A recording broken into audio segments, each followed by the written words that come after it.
Nobody is coming to save you. Not the government, not your pastor, not your mother, not your next relationship. Nobody.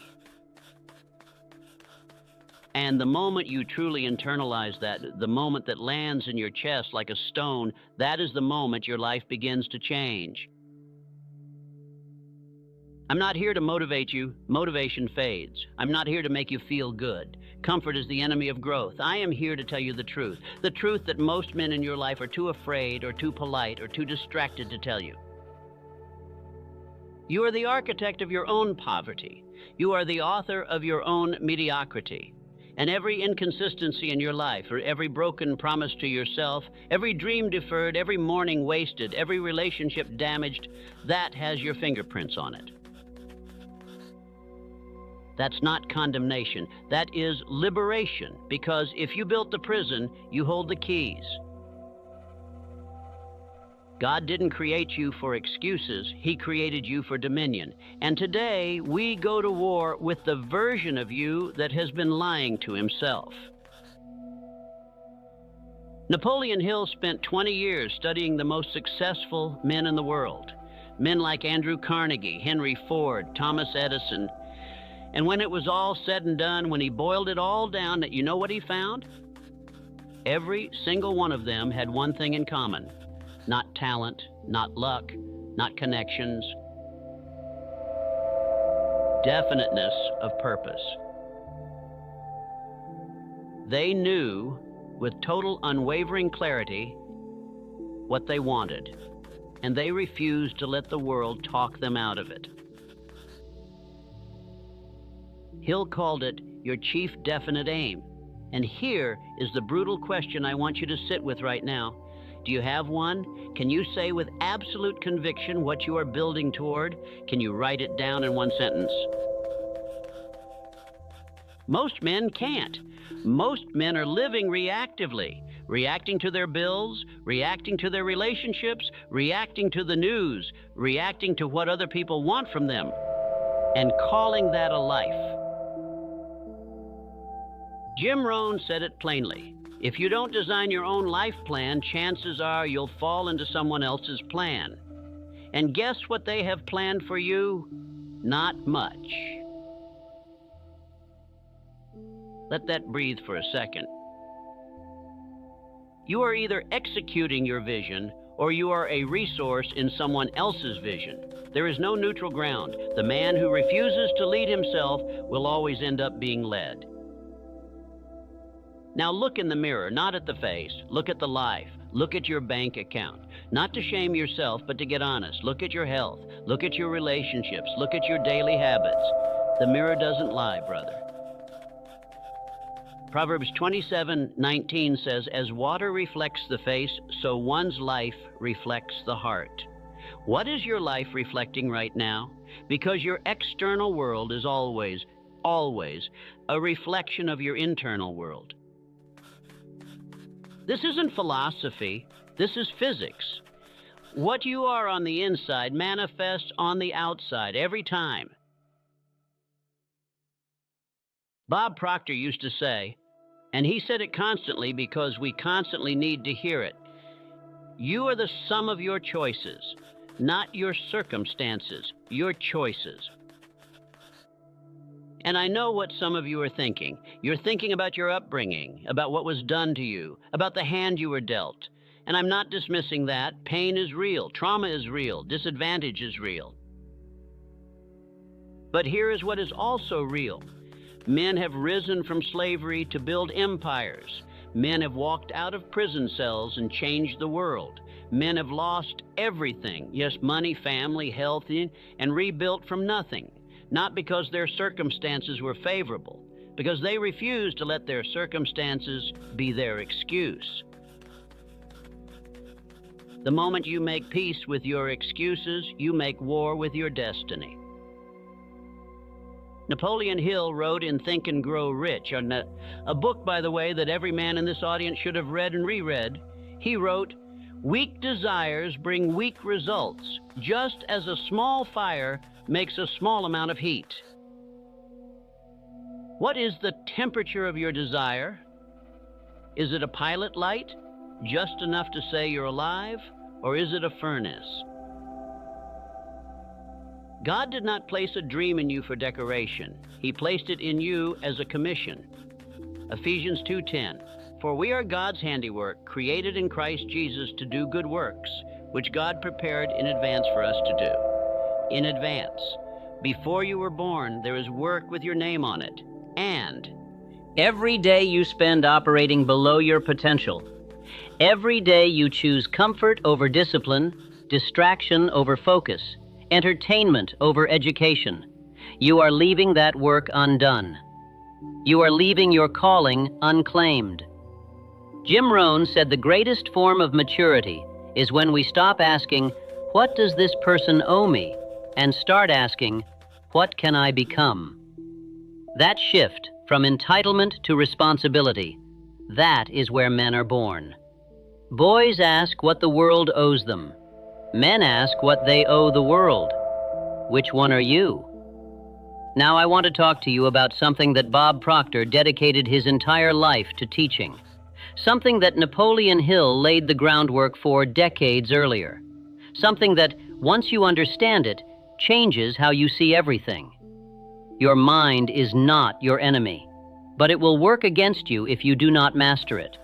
Bob Proctor taught what he called the paradigm, the collection of habits, beliefs, and conditioned programs installed in your subconscious mind, usually by age 7, that govern 95% of your behavior. Not your conscious choices, your subconscious conditioning. Think about that. 95%. You are walking around every day thinking you're making free choices, and the overwhelming majority of your behavior is being run by programs you didn't consciously choose. Programs installed by your parents, your environment, your school, your church, your culture. And most of those programs say, play it safe, stay small, don't stand out. Who do you think you are? Napoleon Hill called the subconscious mind the broadcasting and receiving station for thought. He said, and this is critical, that your subconscious does not distinguish between what is real and what is vividly imagined.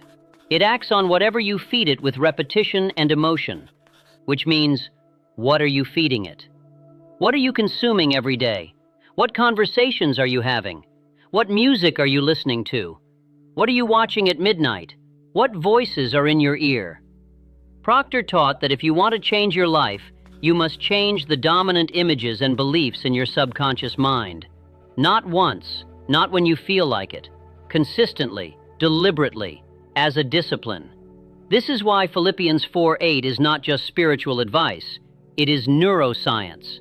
Whatever is true, whatever is noble, whatever is right, whatever is pure, whatever is lovely, whatever is admirable, think about such things. God told you to guard what you think about because He built a mind that becomes what it is fed. You are not a victim of your thoughts, but if you are not the master of them, they will master you. Jim Rohn said, "Stand guard at the door of your mind. That is your job. No one else can do it for you, and most men have left the gate wide open. Social media has free access. Fear has free access. The opinion of small-thinking people has free access, and you wonder why you can't move forward. Close the gate. Choose what enters. Your mind is the most valuable real estate on the planet. Stop letting just anyone set up shop in it." Enough about philosophy. Let's talk about your Monday morning. Jim Rohn said something that should be tattooed on the inside of your eyelids. Discipline is the bridge between goals and accomplishment. Not passion, not inspiration, not talent. Discipline. Because passion comes and goes. You're going to have days, many days, when you don't feel it. Days when the bed wins. Days when fear wins. Days when the voice in your head says, "Why bother? Nothing ever changes." And what separates the man who builds something from the man who only dreams about it is what happens on those days. Do you show up anyway? Napoleon Hill called it persistence, and he ranked it among the highest virtues of successful men. He wrote, "Persistence is to the character of man as carbon is to steel. It is what makes you hard. It is what makes you reliable. It is what makes you worth something. to yourself first, and then to everyone around you. I want you to think about your daily habits right now. Not the habits you intend to have, the habits you actually have. What time do you wake up? What is the first thing you look at? What do you put in your body? How many hours a week are you investing in your mind? How many books have you read this year?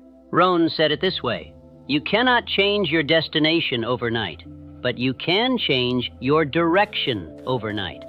The habits you practice daily are either building your future or eroding it.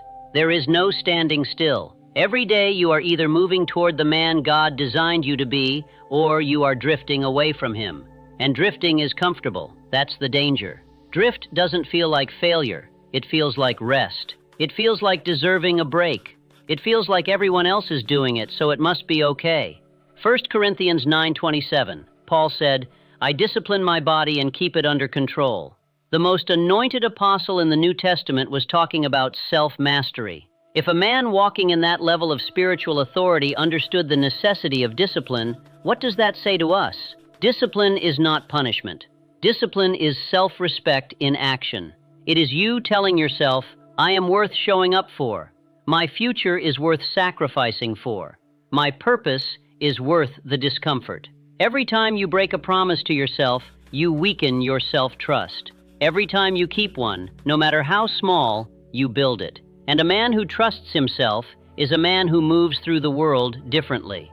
I need to address something that a lot of men in the faith community get twisted. Some of you are using God as an excuse for your passivity. God will provide. Yes, he will. But he provides seed, not harvest. He gives the vision, not the execution. He opens doors, but you still have to walk through them. He gives you the ability to produce wealth, Deuteronomy 8:18. But he doesn't produce it for you. Faith without works is dead. James said that, not me. And the Greek word for dead there, nekros, means inert, useless, a corpse. A faith that doesn't produce action isn't faith, it's fantasy. Now here is where it all comes together. Bob Proctor, Jim Rohn, Napoleon Hill, none of them were preaching prosperity gospel. They were teaching universal principles, principles that are rooted in the way God wired creation. Sow and reap, cause and effect. You get what you give. Your harvest is proportional to your planting. These are not motivational phrases. They are laws woven into the fabric of the universe by the one who made it. Galatians 6:7. Do not be deceived. God cannot be mocked. A man reaps what he sows. That is a law of accountability. God himself is saying, the universe will return to you what you put into it. You cannot fake your way to abundance. You cannot fake your way to meaningful relationships. You cannot fake your way to a legacy. You reap what you sow, not what you pray, not what you wish, not what you intend, what you sow. So the question is not, does God want good things for me? He does. The question is, are you doing your part? Are you being a good steward of the time he gave you? Are you taking care of the body he housed you in? Are you developing the mind he equipped you with? Are you pursuing the purpose he embedded in you before the foundation of the world? Or are you watching other people live their lives on a screen, eating food that is killing you slowly, telling yourself you'll start Monday, again, while eternity ticks forward? Accountability before God is not fire and brimstone. It is an invitation. He is saying, I gave you everything you need. Now show me what you'll do with it. Let me give you 5 avenues, 5 lanes, that every man needs to be building simultaneously. This is not a quick fix. This is architecture. Avenue 1, the mind. Napoleon Hill said the starting point of all achievement is desire, but desire must be cultivated. Read, study. Every leader you respect is a reader. Commit to 30 minutes a day of books that build you, not scrolling, not podcasts in the background while you're half paying attention. Intentional, focused consumption of ideas. Avenue 2, the body. Jim Rohn taught that taking care of your body is a fundamental act of respect for the life God gave you. You cannot do your best work in a broken-down vessel. Train, sleep, eat like your future depends on it, because it does. Your physical discipline is a daily rehearsal for mental and spiritual discipline. Avenue 3, financial intelligence. Proctor spent decades teaching that most people are poor not because of a lack of money, but because of a poverty mindset installed in childhood.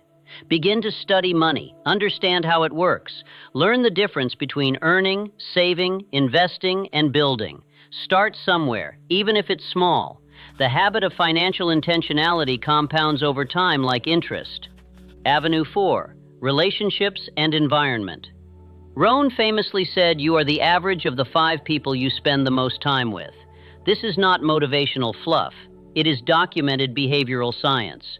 Your environment is programming you. If the 5 people closest to you have no vision, no ambition, no standards, that is your ceiling. Audit your circle, not with arrogance, with discernment.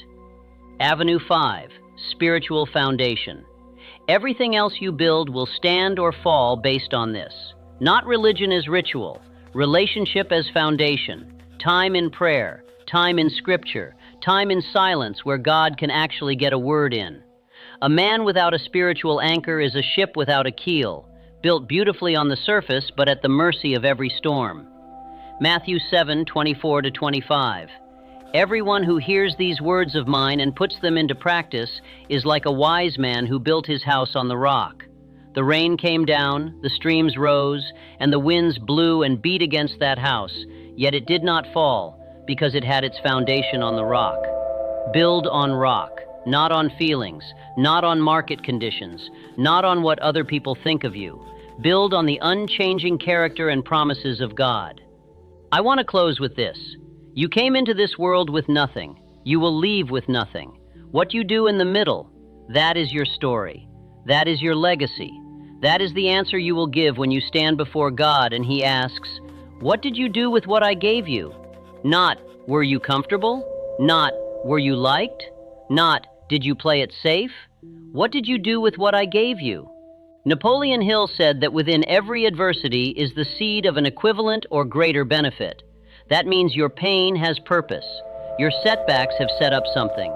Your failures are not the end of your story. They are the tuition for your education. But you have to decide, today, not Monday, not after the new year, not after things settle down, today. Jim Rohn said, "Don't wish it was easier, wish you were better." Don't pray for an easier life. Pray for the strength to handle a harder one. Don't ask God to remove the obstacle. Ask Him for the character to overcome it, and then get to work. Because you were not created for average. You were not designed for mediocrity. You were not placed on this earth to waste your years watching other men build kingdoms while you sit on the sidelines explaining why you can't. You are the problem. That is true. But you are also the solution. That is more true. And the God who breathed life into you, who numbered your days and designed your gifting and placed you precisely where you are, He is not done with you. He never started something He wasn't committed to finishing, but He needs your cooperation. He needs the man, not the boy. He needs the builder, not the dreamer. He needs the one who shows up, not the one who meant to. So rise. Take responsibility. Choose discipline. Guard your mind. Build your life. Honor God with everything He gave you. Your legacy starts now.